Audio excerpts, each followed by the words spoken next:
Crash landing. The research vessel Zenith plummeted through the atmosphere of the uncharted planet, its hull glowing red-hot from the friction. Inside, alarms blared as the ship's remaining functional systems struggled to maintain stability. "Braced for impact," shouted Captain Vela, her forearms gripping the command chair tightly. Her iridescent scales flickered with stress patterns as she watched the icy landscape rush up to meet them through the cracked view screen. The Zenith's crew of 8 Lysarians had embarked on this mission to seek habitable worlds beyond their overcrowded home system. Now, after an unexpected asteroid collision knocked them off course and damaged their engines, they faced the very real possibility that this frozen wasteland might become their final resting place. With a bone-jarring crash, the Zenith slammed into a snowbank. The force of impact sent crew members flying from their stations. A terrible screeching of metal filled the air as the ship skidded across the icy terrain, leaving a deep furrow in its wake. When the Zenith finally ground to a halt, an eerie silence descended, broken only by the hiss of escaping atmosphere and the groan of stressed metal. Captain Vela shook her head to clear it, tasting blood where she'd bitten her tongue during the crash. "Status report," she called out, her voice hoarse. "Who's still with me?" One by one, voices responded. Out of the 8-member crew, 6 had survived the initial impact. Science Officer Zin and Navigator Mira were unaccounted for. As the survivors gathered in what remained of the bridge, the grim reality of their situation began to sink in. Outside the view screen, a bleak landscape of ice and snow stretched as far as the eye could see. Harsh winds whipped crystalline flakes through the air, reducing visibility to near zero. "First priority is to seal the hull breaches," Captain Vela ordered, forcing calm into her voice. "Ren, Kello, see what you can salvage from engineering. We need to get life support and the emergency beacon online." As her crew scrambled to carry out her orders, Vela turned to her second-in-command, Tarn. The usually stoic security chief's face was etched with worry. "What are our chances, realistically?" Tarn asked in a low voice. Vela's inner eyelids flickered, a Lysarian expression of uncertainty. "Let's focus on immediate survival for now. We'll assess our long-term prospects once we've stabilized the ship." Over the next several hours, the surviving crew worked tirelessly to make the Zenith habitable. They sealed the worst of the hull breaches with emergency patches and managed to get a minimal life support system online. The ship's main power core was beyond repair, but they cobbled together enough auxiliary power to run essential systems. As Ren, the chief engineer, worked to boost the signal of their distress beacon, Vela and Tarn ventured outside to assess the external damage. The bitter cold hit them like a physical blow as they stepped out of the airlock, their environment suits barely adequate against the planet's harsh conditions.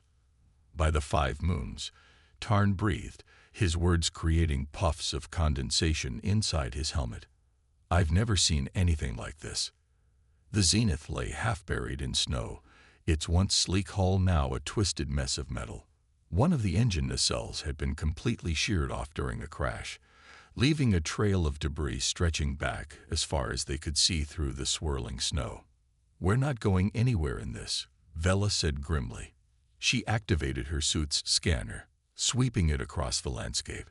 Ambient temperature is far below freezing.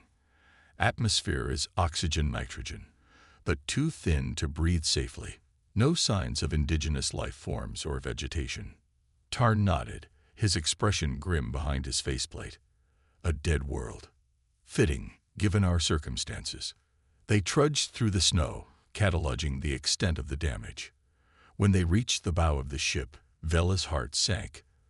The forward section, which housed the crew quarters and science labs, had been crushed beyond recognition. "Zin and Mira," she whispered, placing a gloved hand on the twisted metal. There was no chance the missing crew members had survived. Back inside the ship, the mood was somber as Vela broke the news to the others. Kalo, the young medical officer, fought back tears as she realized her mentor, Science Officer Zin, was gone. "We'll mourn them properly when we can," Vela said, her voice thick with emotion. "But right now, we need to focus on survival. Ren, what's the status on the distress beacon?"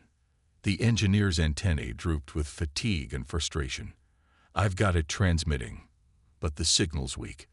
Between the damage to our communications array and the electromagnetic interference from the planet's magnetosphere, I can't guarantee anyone will pick it up." Vila nodded, having expected as much. "Keep working on boosting the signal.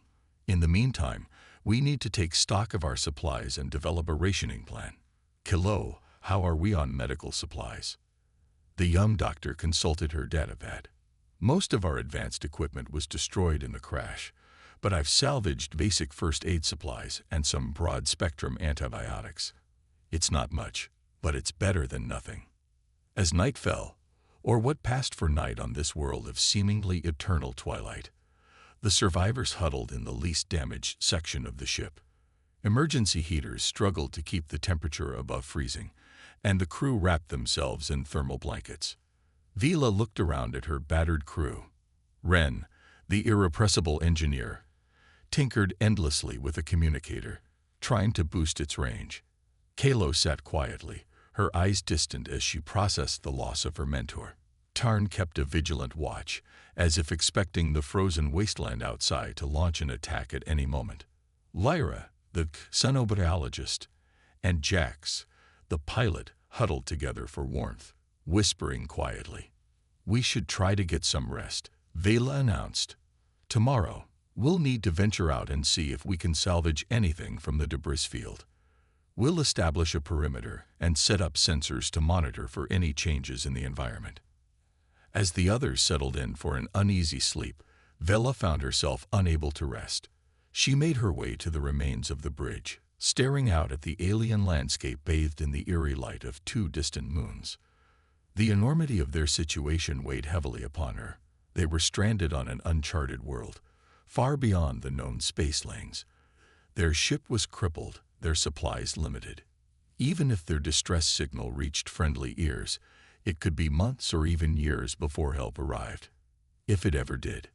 Vela's gaze drifted to the star-filled sky. Somewhere out there was home, and all the hopes and dreams that had driven them to embark on this mission. Would they ever see it again?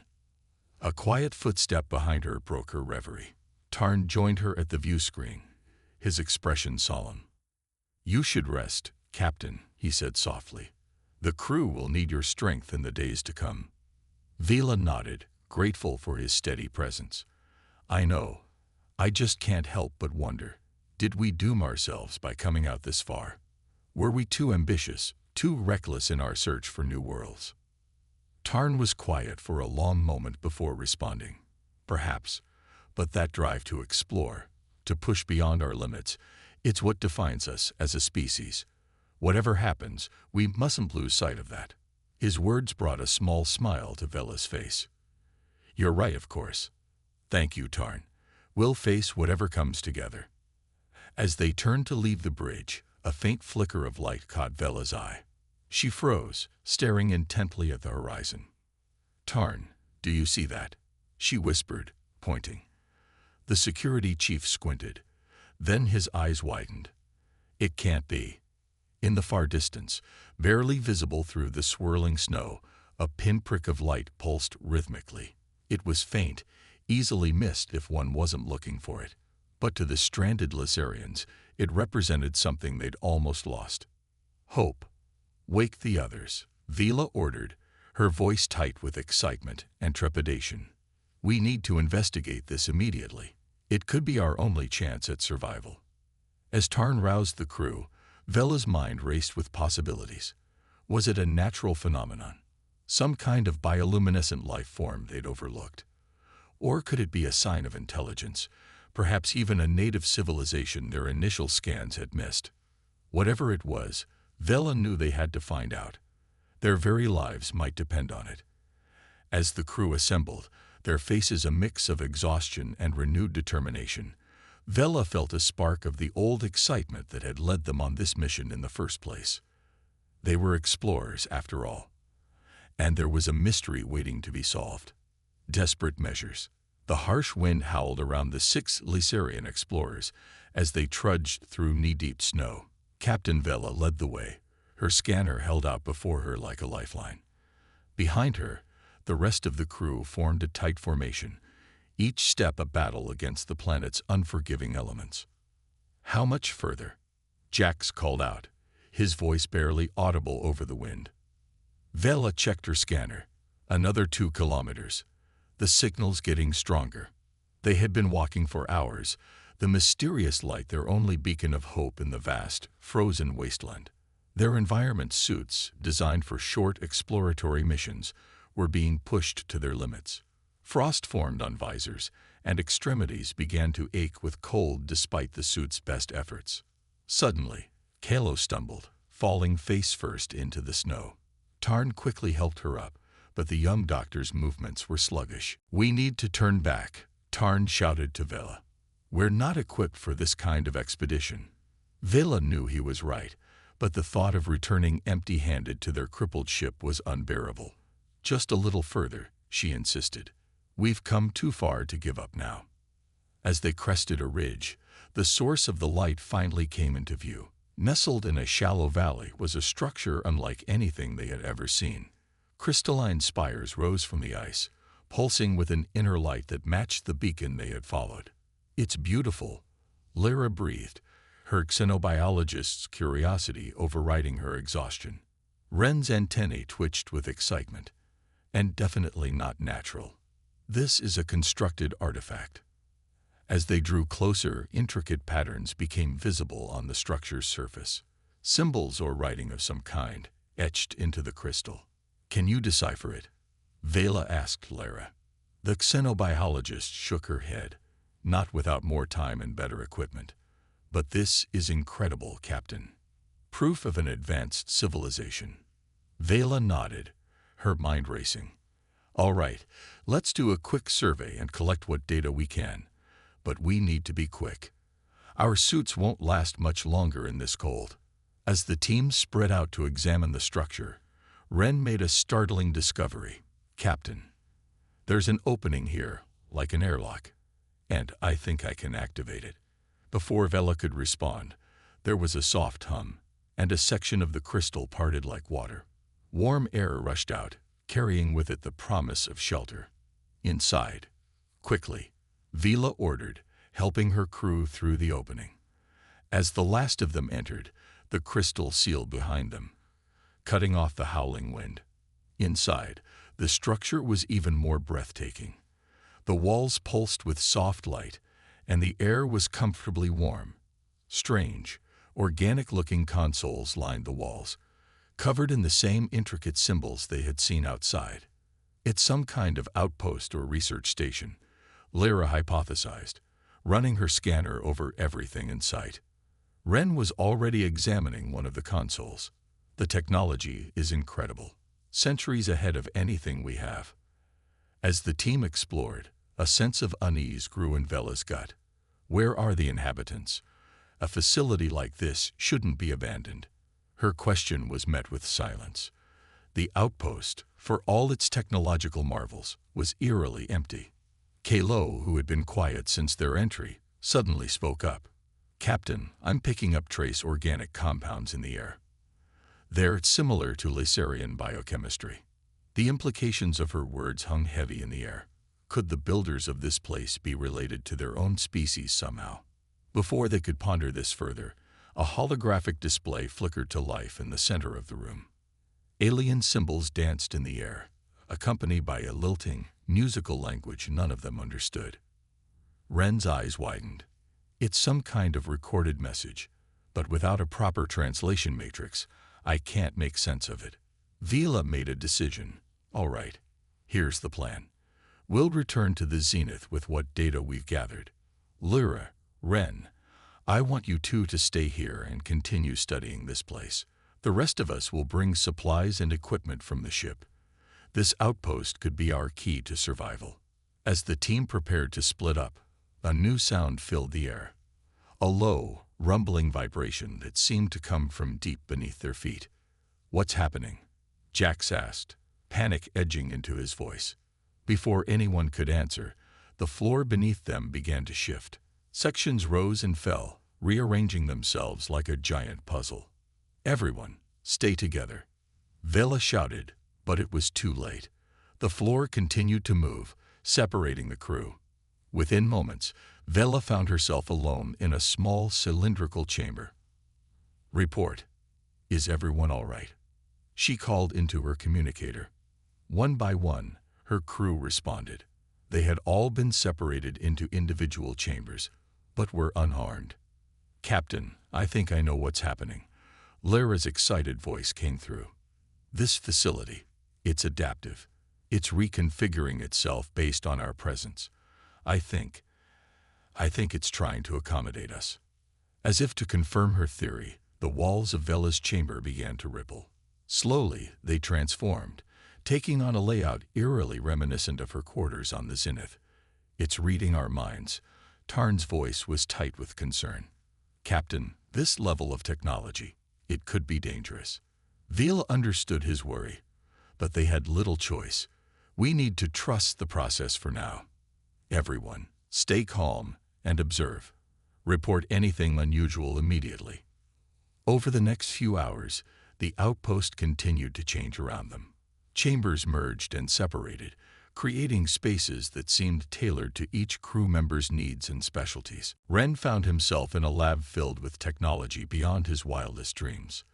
Lyra's chamber became a xenobiology research center, complete with holographic displays of alien life forms. Kalo's space transformed into a medical bay that put the Zenith's facilities to shame. As for Vela, her chamber expanded into a command center, with displays showing the status of the entire facility and her crew. "This is incredible." Ren's voice crackled over the comm. "Captain, I think I've found a way to interface with the outpost's systems. If I can just..." His voice cut off abruptly, replaced by a burst of static. Ren, report." Vela called, but there was no response. Before she could investigate further, the displays in her command center flickered. The alien symbols were replaced by familiar Lysarian script. A message appeared. "Welcome, explorers. We have been waiting for you." Vela's hearts raced. "Everyone, converge on my location immediately. We have first contact." As the crew reunited in the command center, the message expanded into a full holographic presentation. It told a story of an ancient, highly advanced civilization that had once spanned the galaxy. Facing extinction from a mysterious threat, they had scattered outposts like this one across the universe, each designed to adapt to and assist whatever life forms might eventually find them. "They left these as a legacy," Lyra breathed, her eyes wide with wonder. "A way to pass on their knowledge and technology."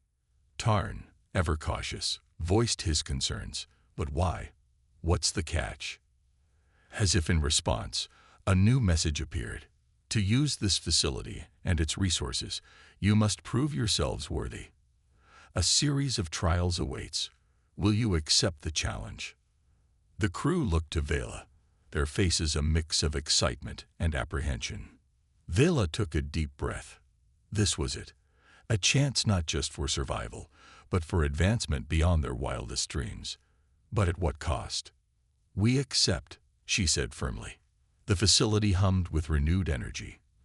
Doorways appeared where there had been none before, each leading to a different trial. "Choose wisely," the message read. "Each trial is designed to test not just your intelligence and skills, but your ethics and values. The fate of your people may depend on the choices you make." Vela turned to her crew. "We'll face these trials together. Whatever happens, remember who we are and what we stand for.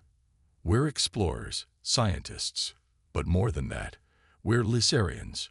We don't compromise our principles, no matter the stakes." With determined nods, the crew split up, each entering a different trial chamber. Vela found herself in a simulator of sorts. Before her stretched a holographic representation of her homeworld, Lysar. But it was Lysar as she had never seen it. Oceans rising, storms raging, millions displaced by climate catastrophe. A voice spoke. "Your world faces destruction.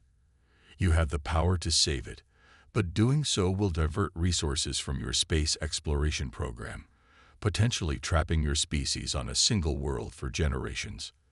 What do you choose? Vela's heart ached at the sight of her world in peril, but she remembered the lessons of history, the near misses that had driven her people to look to the stars in the first place. We save our world, she said firmly. But we don't abandon our dreams of exploration. We find a way to do both, no matter how difficult. The stars will wait. They've waited this long. We'll reach them when we're ready, as a unified, sustainable civilization. The simulation flickered, then changed. Now it showed a thriving Lissar, its cities gleaming with clean energy, its people united in purpose. Starships rose from spaceports, but they were different, more advanced, more efficient. You have chosen wisely, the voice said. Short-term sacrifice for long-term gain. This is the path of true civilization. Meanwhile, in other chambers, her crew faced their own trials. Tarn was presented with a scenario where he could save a colony by sacrificing a few for the many. Kalo had to decide whether to use untested medical technology to save lives. Lyra faced an ethical dilemma about interfering with a primitive alien culture. Each trial pushed them to their limits, forcing them to confront their deepest beliefs and values. Hours passed, feeling like days. When the crew finally reunited, they were exhausted but triumphant. They had all passed their trials, though not without difficulty and soul-searching.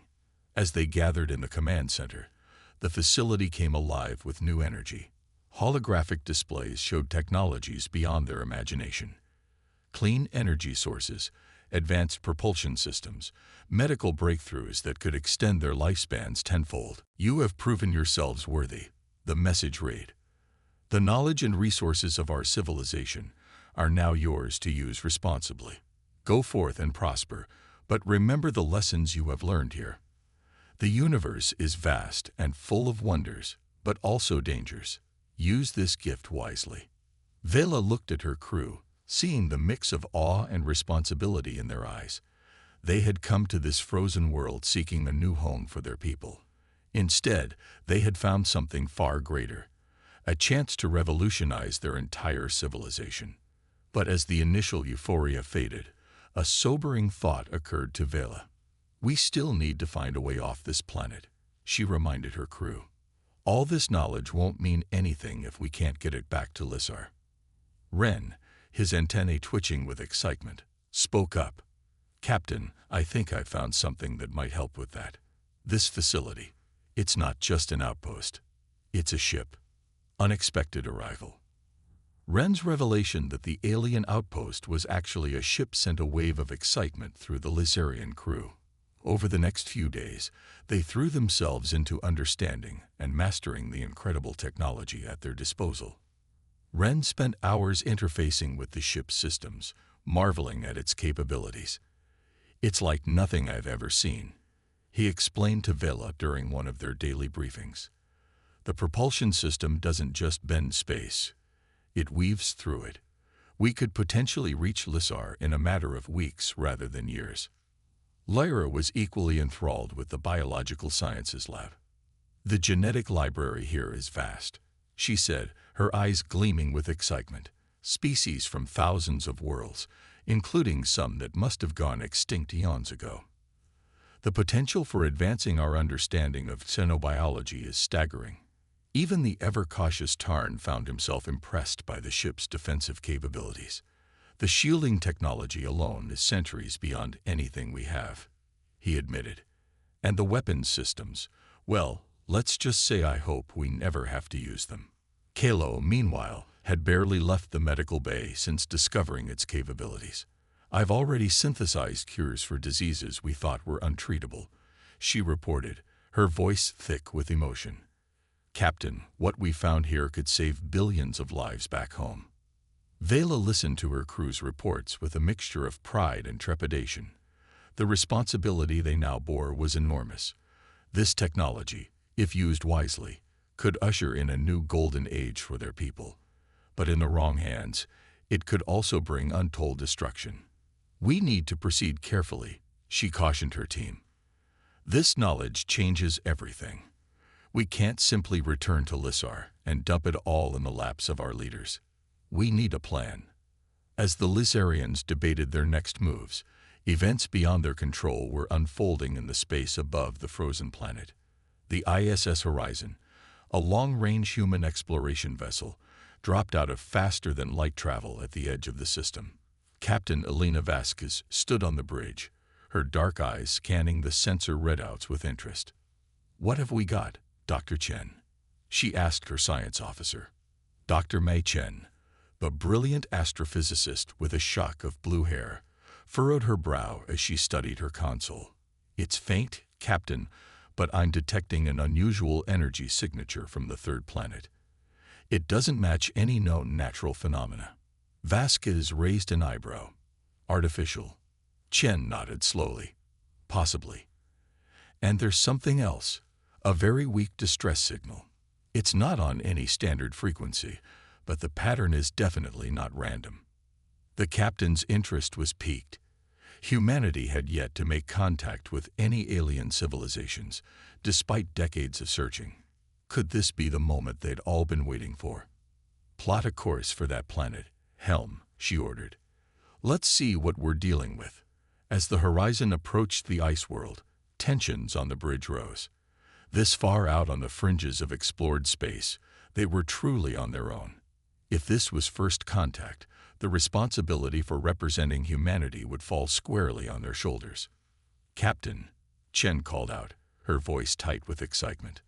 "I'm getting clearer readings now. There's definitely an artificial structure on the surface. And, wait." She paused, double-checking her instruments. "There's a ship down there. Not like anything in our database, but definitely a spacecraft." Vasquez leaned forward in her chair. "Life signs." Chen nodded. "Faint, but present. Non-human." A hush fell over the bridge as the implications sank in. After centuries of searching the stars, humanity was about to make first contact. "Take us into orbit," Vasquez ordered, her voice steady despite the adrenaline coursing through her veins. "Prepare a landing party. Full environmental gear.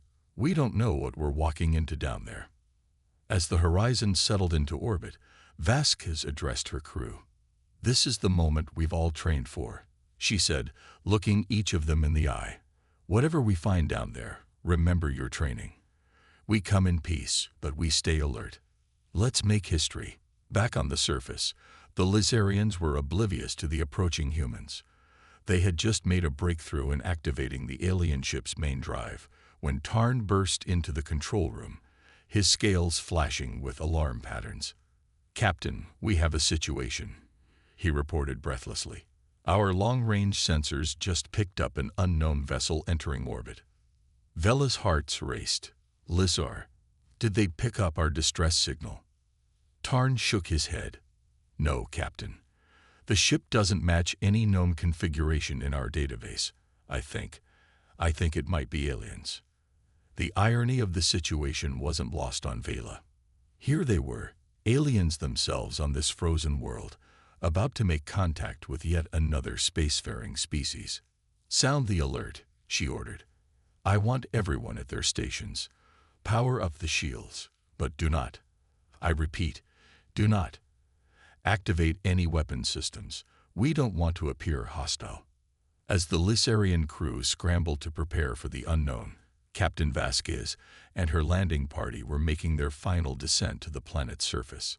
The shuttle bucked and swayed in the harsh winds, but the skilled pilot kept them on course. "I'm picking up the alien ship's energy signature," Chen reported from her seat in the shuttle. "It's fluctuating. I think they know we're here." Vasquez nodded grimly. "Stay frosty, people. We don't know what kind of welcome we're in for." The shuttle touched down a few hundred meters from the alien structure, kicking up a cloud of snow and ice. As the humans disembarked, they were immediately struck by the harsh beauty of the frozen landscape.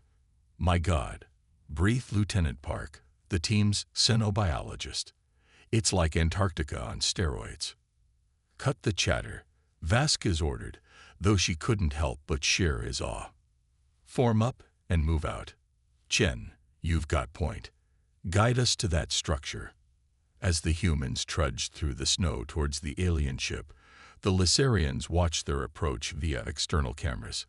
The control room was thick with tension. What are they? Lyra whispered, her scientific curiosity warring with apprehension.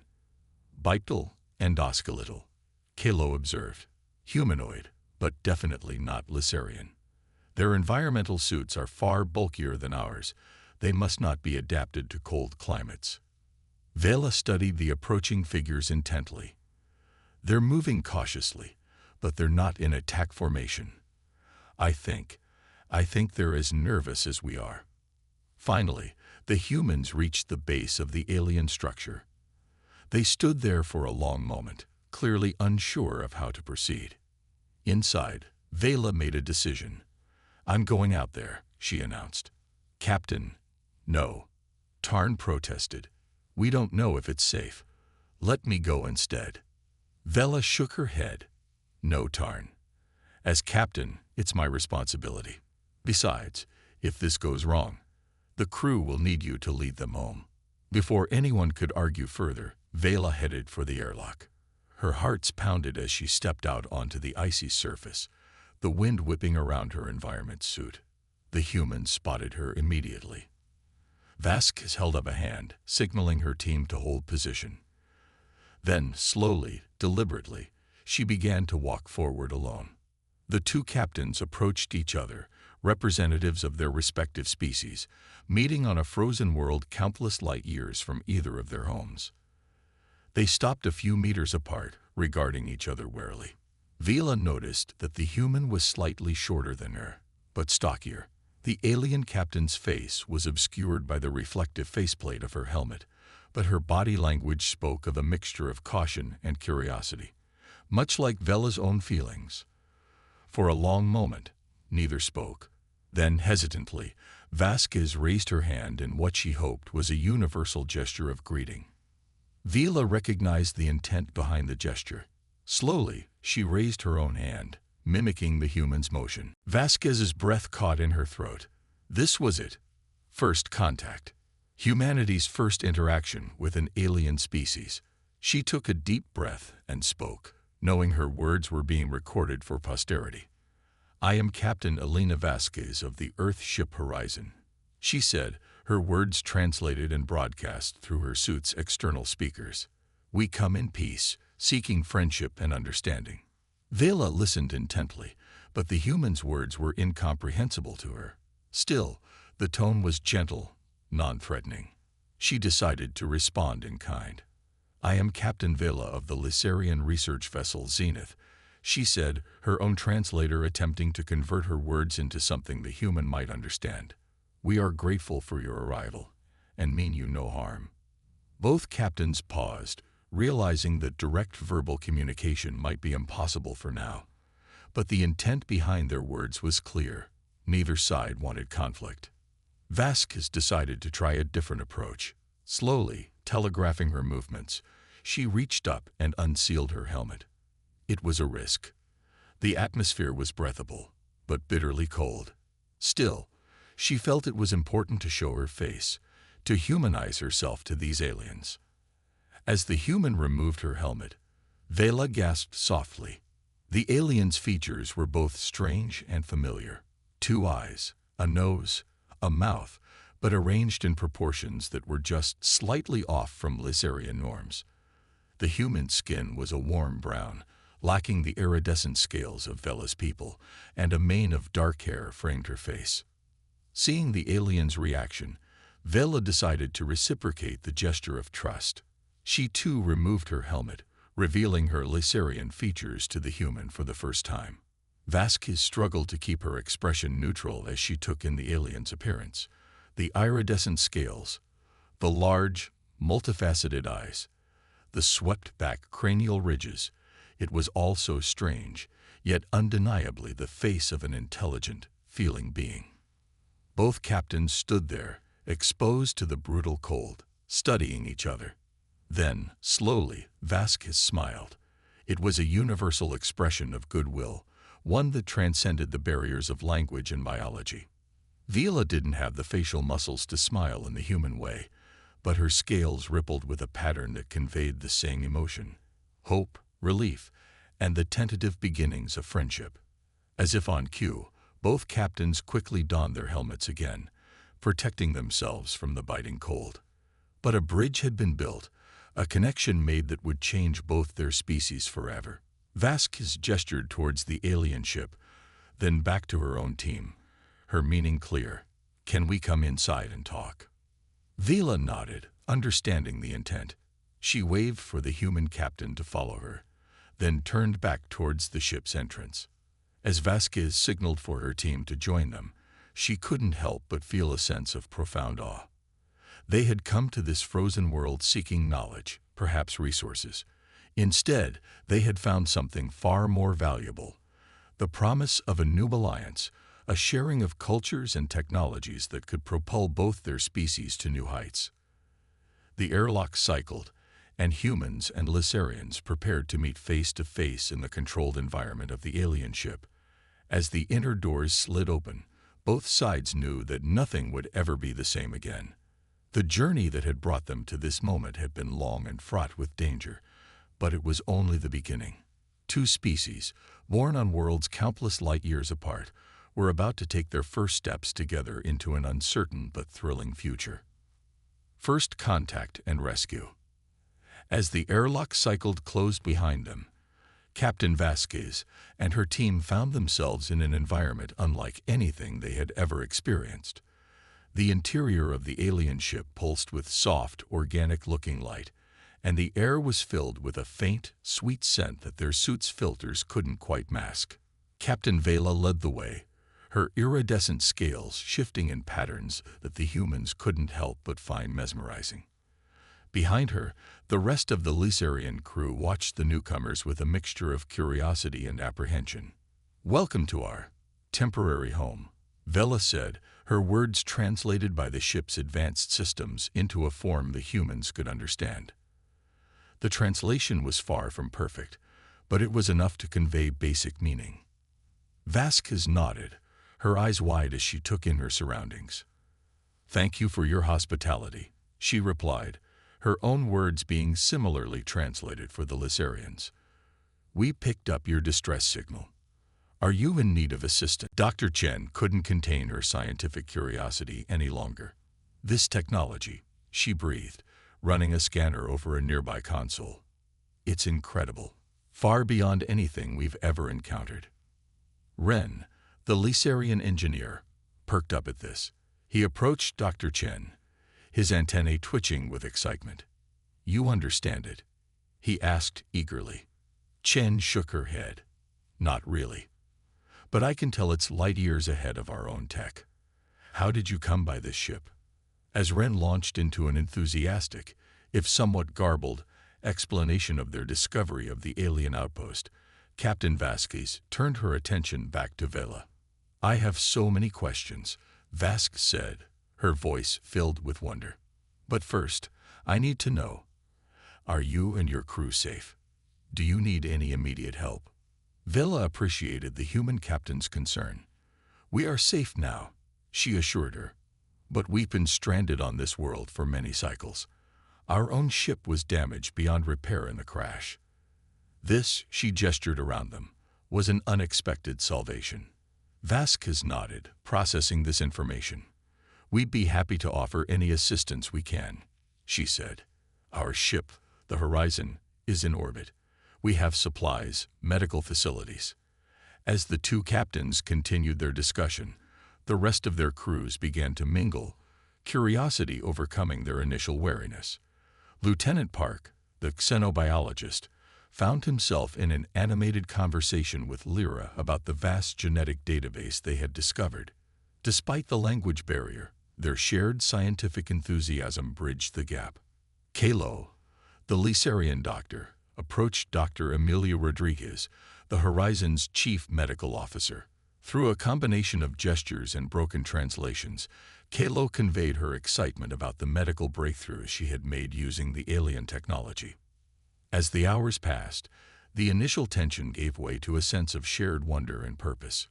Both crews worked together to establish better communication protocols, combining the translation capabilities of the ancient alien ship with the linguistic databases from the horizon. By the time the two captains called their crews together for a joint briefing, a tentative rapport had been established between the two species. "All right, let's sum up what we know," Vasquez began, addressing the mixed group of humans and Lysarians. The Lysarian ship, the Zenith, crashed here several months ago while on an exploratory mission. They discovered this outpost, which turns out to be an advanced alien vessel left behind by a long-vanished species. Vela nodded, picking up the thread. The ship contains technology far beyond anything our peoples have ever encountered. It has the potential to revolutionize both our civilizations, if we can understand and use it responsibly. A murmur ran through the assembled crews. The implications were staggering. "The question now," Vasquez continued, "is what we do next. Captain Vela, what are your thoughts?" Vela's scales shimmered as she considered the question. "We need to get this knowledge back to our homeworlds," she said slowly. "But we can't simply turn this technology over to our governments without careful consideration. The potential for misuse is too great." Vasquez agreed. "Not to mention the impact this could have on our respective societies. This kind of technological leap could be destabilizing if not handled carefully." Tarn, ever the voice of caution, spoke up. "There's also the question of ownership," he pointed out. "We found this ship, but can we claim it as our own? And now that the humans are involved, what are their rights to this discovery?" The room fell silent as everyone contemplated these weighty issues. It was Dr. Chen who finally broke the silence. "What if," she began hesitantly, "what if we didn't go back? At least not right away." All eyes turned to her, and Chen flushed slightly under the attention. "I mean, what if we stayed here, humans and Lysarians together, and really studied this technology? We could form a joint research team, learn as much as we can before we decide how to proceed." The idea hung in the air, both exciting and daunting. Vasquez and Vela exchanged thoughtful looks. "It would give us time to really understand what we're dealing with," Vasquez mused. Vela's scales rippled in agreement. "And to build trust between our species. We'd be embarking on this journey of discovery together." As the two crews discussed the proposal, a sense of excitement began to build. This was more than just a rescue mission now. It was the opportunity to make history, to forge an alliance that could change the course of both their civilizations. But there were practical concerns to address. "We'll need supplies," Ren pointed out. "Even with the ship's matter synthesis capabilities, there are things we can't produce here." "The Horizon can make supply runs," Vasquez offered. "We can establish a base camp on the surface, rotate crews between here and the ship in orbit." Plans began to take shape rapidly. The human and Lysarian engineers would work together to fully activate the alien ship systems. The scientists would collaborate on understanding the vast database of knowledge left behind by the ancient civilization, and the medical teams would explore the incredible healing technologies they had discovered. As the meeting wound down, Vela turned to Vasquez, her multifaceted eyes shimmering with emotion. "When we crashed on this world, we thought it was the end of our journey. Instead, it has become a new beginning, not just for us, but for both our peoples." Vasquez smiled, feeling a connection with the alien captain that transcended their biological differences. "That's what exploration is all about," she said warmly. "Not just discovering new worlds, but new possibilities." The next few weeks were a whirlwind of activity. The human crew shuttled back and forth between the horizon and the surface, establishing a well-equipped base camp near the alien ship. Prefab habitats were set up, designed to withstand the planet's harsh conditions. Inside the alien vessel, mixed teams of humans and Lysarians worked tirelessly to unlock its secrets. The ship's AI, dormant for eons, was gradually coaxed back to life. Though much of its memory had degraded over time, what remained was a treasure trove of information about the long-vanished species that had created it. They learned that this species, which they took to calling the precursors, had seeded the galaxy with outposts like this one. Each was designed to test and teach whatever species might eventually find them, passing on the precursors' knowledge and values to those deemed worthy. As they delved deeper into the ship's systems, they made breakthrough after breakthrough.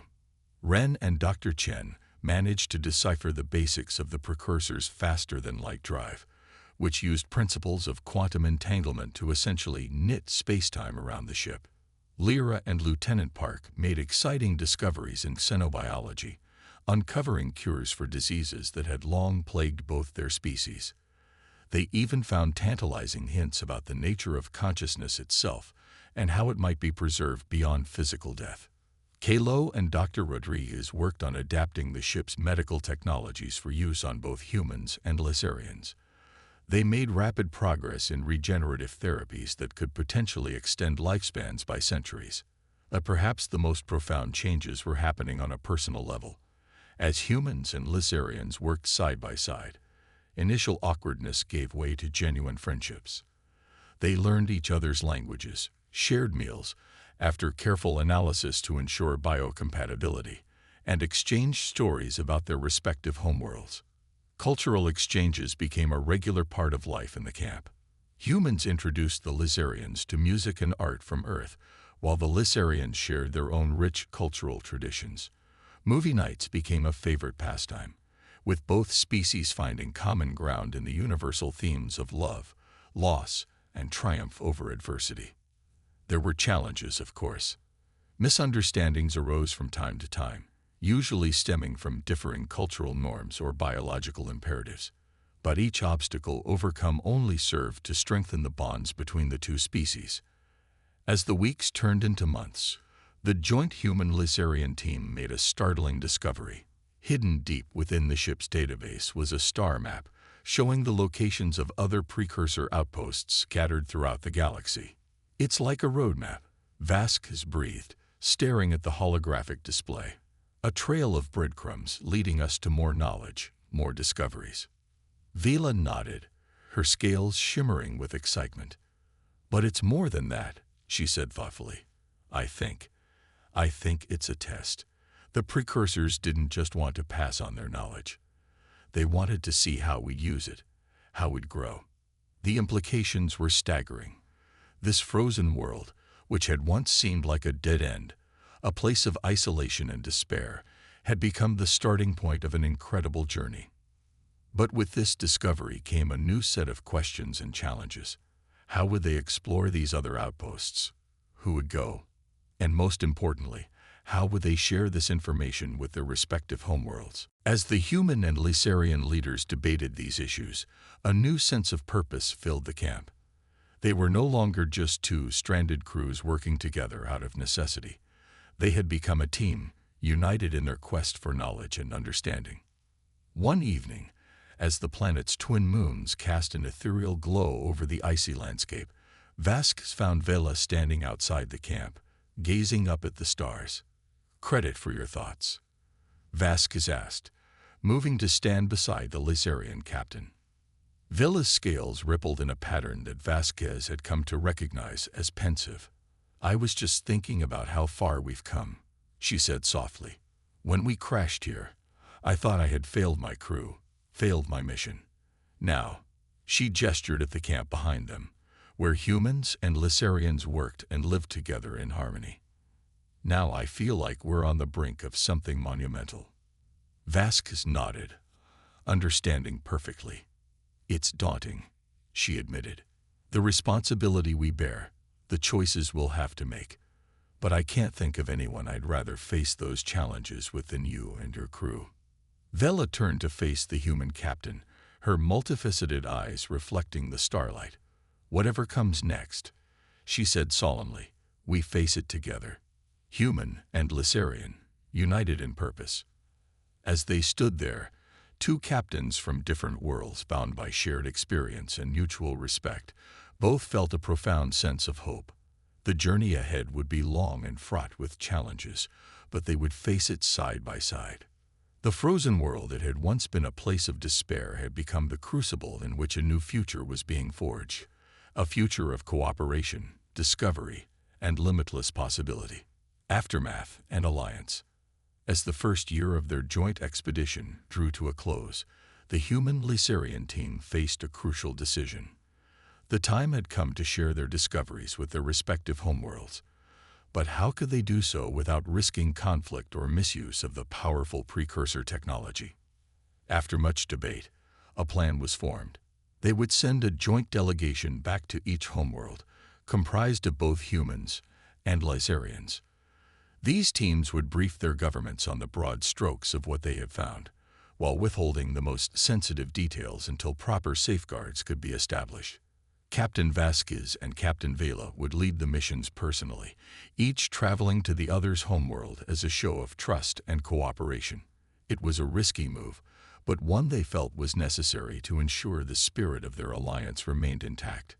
The day of departure arrived all too soon. The Horizon, newly retrofitted with some of the less advanced precursor tech, would make the journey to Earth. Meanwhile, the alien ship they had come to call the Legacy would transport the delegation to Lysar. As the crews made their final preparations, there was a palpable mix of excitement and apprehension in the air. They were about to change the course of history for both their species, and the weight of that responsibility was not lost on anyone. Vasquez found Vela in the Legacy's control room, running last-minute diagnostics on the ship's systems. The Lysarian captain's scales were shifting in patterns that Vasquez had learned to read as nervous anticipation. "Ready for this?" Vasquez asked, placing a hand on Vela's shoulder in a gesture of solidarity that had become natural over the months of working together. Vela's multifaceted eyes met Vasquez's gaze. "As ready as I'll ever be," she replied. "I never imagined I'd be the first Lysarian to set foot on an alien homeworld. The fact that it's happening because of a friendship rather than conquest or conflict, it gives me hope for our future." Vasquez nodded in agreement. "We're writing a new chapter in the history of both our peoples. Let's make it a good one." With final farewells exchanged, the two ships lifted off from the frozen world that had been their home for the past year. As they rose through the atmosphere, the crews took a moment to reflect on all that had transpired on that icy surface below. It had been a place of hardship and discovery, of fear and friendship. None of them would ever forget it. The journey to Earth took several weeks, even with the enhanced drive systems. As they approached the blue-green planet, Vela and her Lysarian crew members crowded around the viewscreens, marveling at the sight of humanity's homeworld. "It's beautiful," Lyra breathed, her scientific curiosity overriding her usual reserve. "So much water, so much life." The Horizon was met by a flotilla of Earth ships, their crews both wary and eager to greet the alien visitors. Despite months of preparation and gradual release of information, the sight of the Lysarians still caused a stir among the human welcoming committee. As Vasquez led Vela and her team down the gangway onto Earth's soil, they were met by a delegation of world leaders and scientific experts. The Lysarians, with their iridescent scales and alien features, drew gasps and murmurs from the assembled crowd. Vela stepped forward, her scales shimmering with a pattern that conveyed both respect and determination. "People of Earth," she began, her words translated for all to hear, "we come to you not as conquerors or supplicants, but as friends and fellow seekers of knowledge. Together with your brave explorers, we have uncovered wonders that could reshape both our civilizations. We offer our hand in friendship and cooperation, in the hope that together we can forge a brighter future for all." Her words, broadcast around the world, marked the beginning of a new era for humanity. The knowledge that they were not alone in the universe, and that their first contact had been one of mutual aid and discovery rather than conflict, sparked a global renaissance of science, art, and philosophy. Meanwhile, on Lysar, a similar scene was unfolding.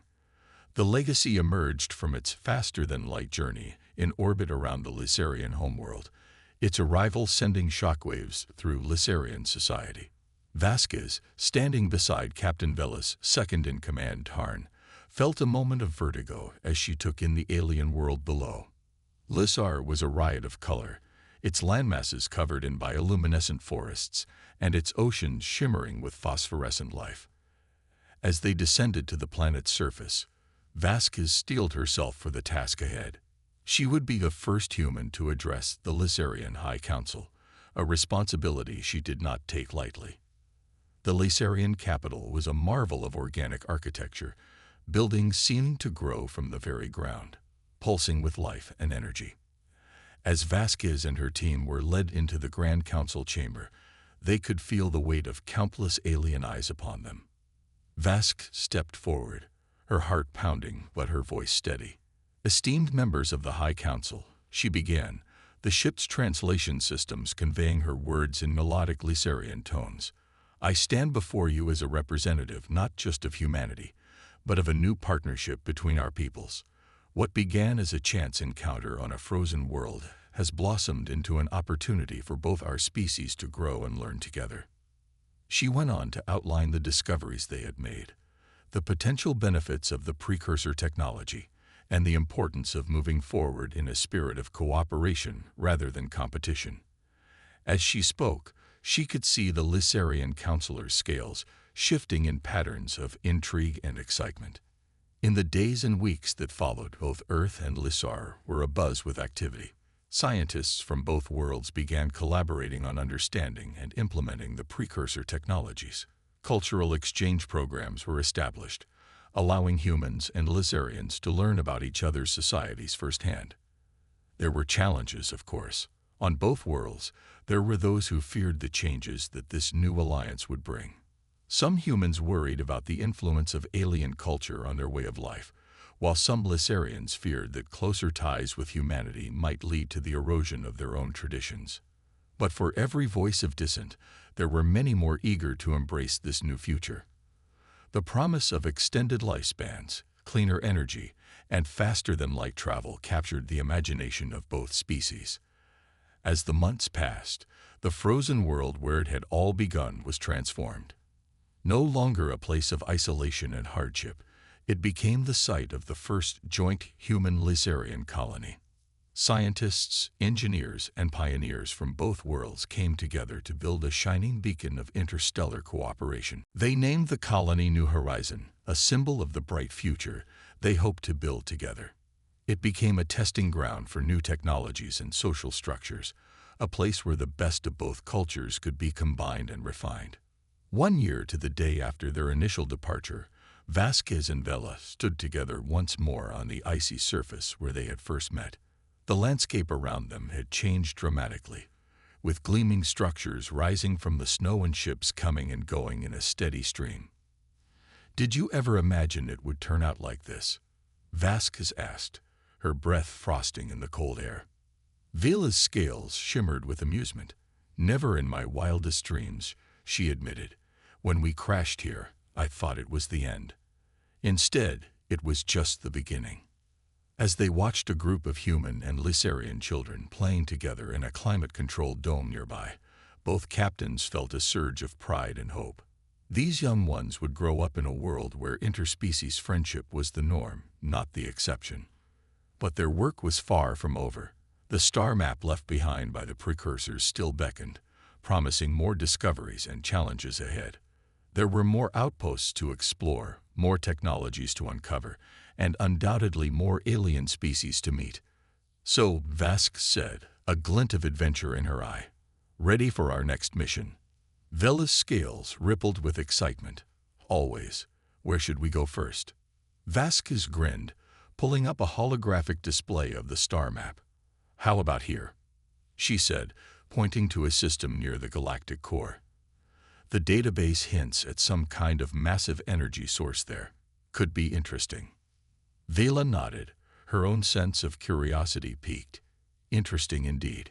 Shall we propose the mission to the Joint Council?" As they turned back towards the colony, discussing plans for their next grand adventure, both Vasquez and Vela felt a profound sense of gratitude.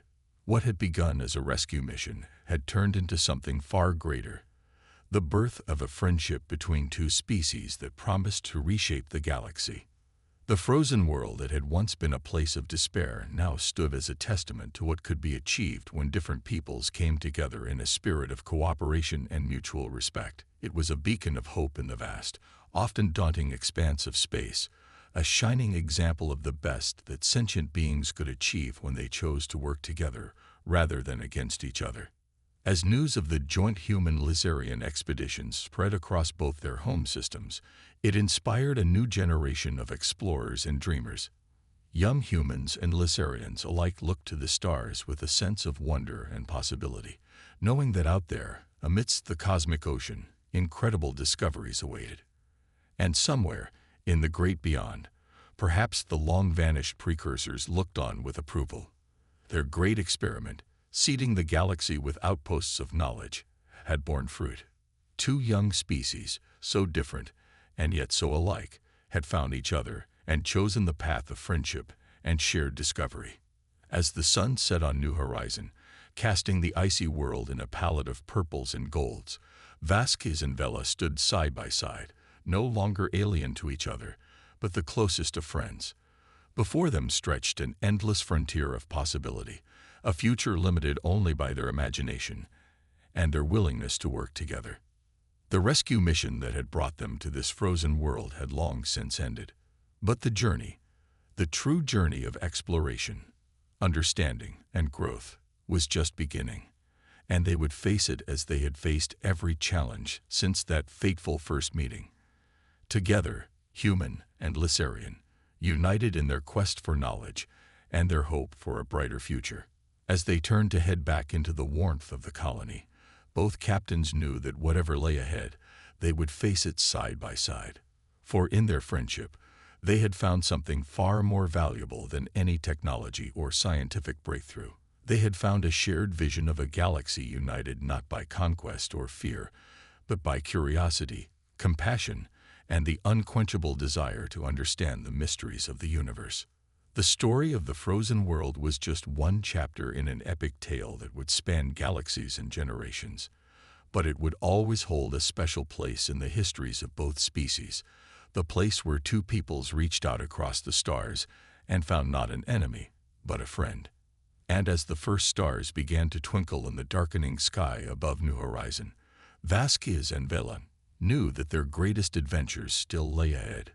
Together, they would face whatever challenges the universe had in store, armed with the most powerful force in any galaxy, the power of friendship, understanding, and shared purpose. The frozen world had been just the beginning. The true journey was only just beginning.